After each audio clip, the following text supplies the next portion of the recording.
I never thought a simple driveway could lead to a neighborhood war, but then came Karen.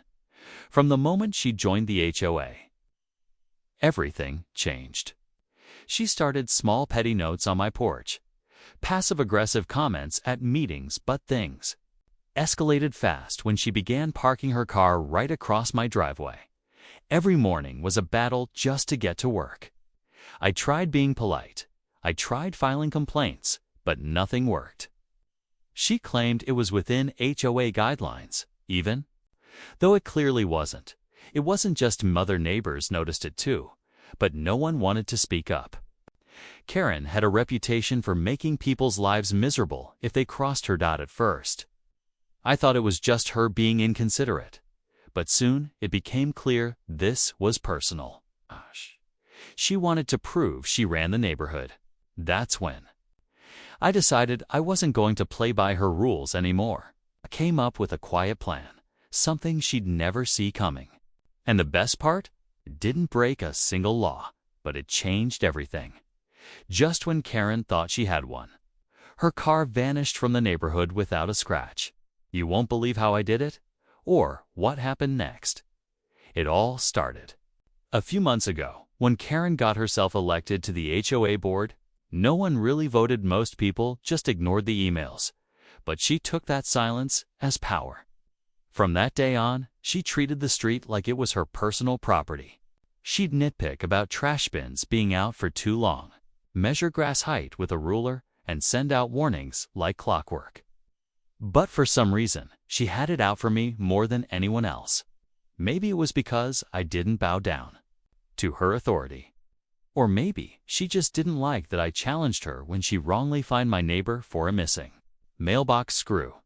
Her parking habits were the final straw. She'd angle her SUV just enough to block my driveway, not completely, but enough to make it frustrating every single day.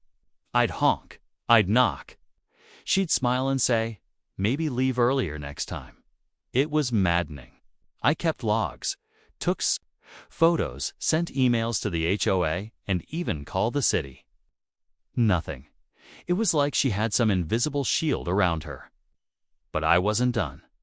I didn't want revenge, wanted peace. And to get it, I had to outsmart her at her own game. As weeks passed, the situation got worse. Karen wasn't just blocking my driveway anymore. She was getting bolder. One morning, I found a bright orange HOA violation slip taped to my front door. According to her, my porch light was too bright and disruptive to the community aesthetic. Meanwhile, her car was still parked half across my driveway, like it was her birthright. I talked to a few neighbors, quietly, to see if they were going through the same thing. Turns out, Karen had written up 3 others that week. One for kid's bike left near the sidewalk, another for a faded garden gnome, and one poor guy for having a non-neutral colored welcome mat. It wasn't just me. Karen was on a mission. But while everyone else stayed quiet to avoid conflict, I started digging deeper. I went through the HOA rules page by page, found old meeting minutes, and started documenting everything. I even noticed something strange. Karen had changed certain rules after getting on the board, quietly slipping in updates no one had voted on. That's when it hit me. This wasn't just about power, it was about control. And the more I pushed back, the more aggressive she became. Something bigger was going on, and I was getting closer to it. One night, after another long day at work and having to awkwardly squeeze my car into the edge of my own driveway again, I'd had enough. I stayed up late, flipping through HOA documents and matching timestamps from Karen's so-called rule updates. The dates didn't line up. There were no proper votes, no signed approvals, just her name stamped over everything. I even found a note in an email thread she'd accidentally left public. No one reads this stuff anyway. That was the moment everything shifted. I realized I wasn't dealing with just an annoying neighbor. This was someone abusing power behind the scenes. And no one was stopping her. The next morning, her SUV blocked my driveway more aggressively than ever. She had parked almost diagonally with 2 tires in my front yard. and taped to her windshield, as if mocking me. Was yet another violation, slip butt. This time, she'd written non-compliant attitude in the comment box. It didn't even make sense. That day, I didn't go to work. I stayed home, quietly, observing, watching her routine. I noticed how she always left at the same time, always parked the same way, always acted like no one could touch her. But I had a plan now, and it was finally time to test it. Just as I was getting ready to quietly set my plan in motion, something unexpected happened. Karen's SUV didn't move for 2 whole days. That had never happened before. She was usually up and out by 7 o'clock. Am sharp, making her rounds like a self-appointed neighborhood sheriff. But now, her vehicle sat there, untouched. At first, I thought maybe she was out of town. But then, on the 3rd night, I saw her porch light flicker on, and someone else stepped out. A man. I'd never seen him before. He stood on her front step, pacing with his phone, looking angry. Something wasn't right. Curious, I reached out to another neighbor who lived across from her. He whispered that Karen had been reported by someone in the HOA itself. Turns out, I wasn't the only one keeping records.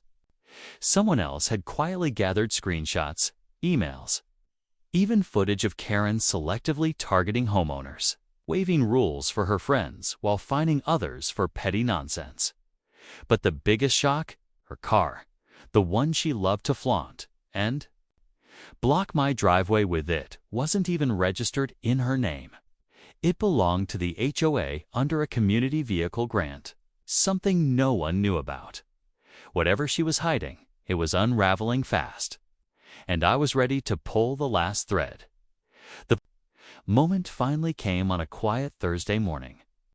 I had printed everything, every photo, every HOA violation, screenshots of Karen's edits to the rules, and even proof that the SUV wasn't legally hers. I bundled it all into a neat folder and dropped it anonymously into the HOA president's mailbox. I didn't sign my name. I didn't have to. The evidence spoke for itself. By noon, the neighborhood buzzed with whispers. A surprise HOA meeting was called, and for once, people actually showed up. Karen tried to act calm, but you could see she was shaken. The president held up the file and began reading aloud, page by page, while Karen sat frozen. The final blow came when he revealed that the community vehicle grant meant for HOA emergency use had been filed under Karen's name with forged signatures. She didn't just abuse her power. She lied to the board. By the end of the meeting, Karen was asked to step down. Her car? Gone, towed, and impounded by the HOA itself. Everyone thought that was the end of it. But just when things started to settle, a new neighbor moved in. And on her first day, she mentioned she was Karen's sister. Smiling, watching, like it wasn't over yet. After that day, the neighborhood slowly began to breathe again. Without Karen's constant patrols and passive-aggressive memos, people started chatting over fences again. Kids left their bikes out without fear of fines, and for the first time in months, I could pull into my driveway without swerving or stress. The HOA brought in a new board. Member someone fair and level-headed, and they even reviewed and reversed dozens of old violations Karen had issued. It felt like the street was finally healing. As for Karen's sister, she kept to herself. No threats, no violations, at least not yet. Maybe she saw what happened and decided to stay out of it. Or maybe she was just waiting. Either way, I had learned my lesson. Stand your ground, but do it smart. Don't stoop to their level document. Everything, stay patient. And let the truth do the work. What started as a blocked driveway turned into a full-blown HOA showdown. But in the end, peace came back to the neighborhood. Not because I fought harder, but because I fought right. If you're dealing with someone like Karen, know this. Power only lasts when people stay silent. Speak up, stay calm, and never park your peace on someone else's terms.